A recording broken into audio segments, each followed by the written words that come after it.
brings us on to Hook Recreation Ground, Sports Changing Room and Change of Use. Let's go.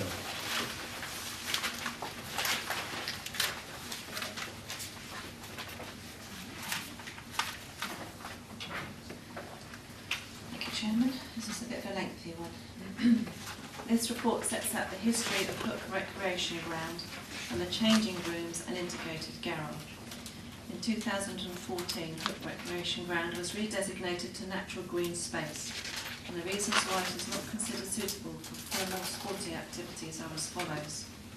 As a former landfill site which ceased operation in 1997, there is still a significant amount of methane generation and ongoing fluctuations with levels. This makes it extremely difficult to implement effective drainage arrangements. The studies Ferrum undertook indicated a capital cost of $500,000 to drain the complete site, and then a potential of ongoing annual maintenance cost of between £20,000 and £30,000. The site is generally waterlogged for much of the winter months and therefore not suitable for formal sports use. Implementation of any infrastructure such as buildings and structures with foundations such as floodlights and pylons would require a construction that does not penetrate the cap on the landfill and therefore again presents a risk and would be costly aside from the planning policy implications.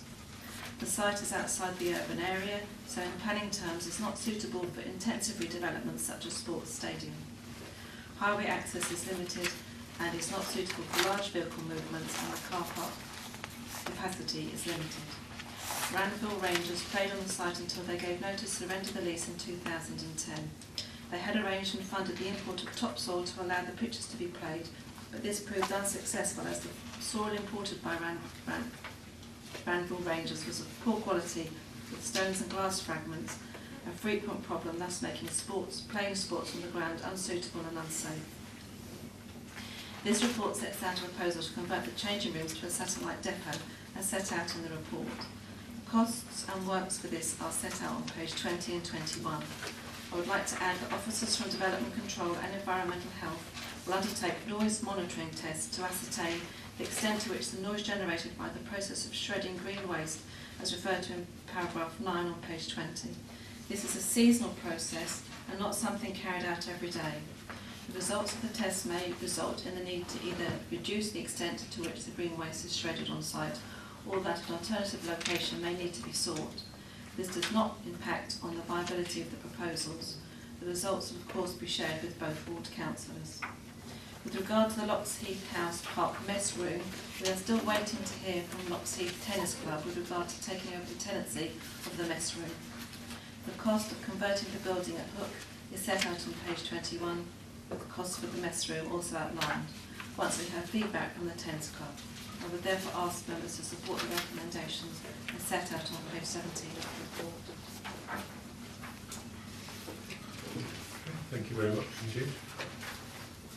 This is a quick one. Yes, this is a ward councillor, obviously quite interested. This has had quite a sort of checkered history in this particular area. And I think what we're proposing is a very good idea, actually. I also welcome the fact that there's going to be noise monitoring, and also perhaps how long the storage of some of this green waste will be there as well. So I'm happy that that's been looked at as well. So happy to support the proposal. Anybody else? Councillor Jones. Thank you, Chairman. Actually, I'd like to thank Councillor Mispel for her very detailed explanation. As Councillor Cartwright said, this site has come up on a regular basis in terms of can't we use it for something else. But I think the more we've looked at this and the detail we've just received in terms of the work that Granville has put into it, the work that Council has put into it, to try to make this site usable for sports, or to no avail at all. The stones and glass just continue to come to the surface. It's important for us to recognise that fact, which we did back in December 14 when as an executive we agreed to revert this back to the countryside.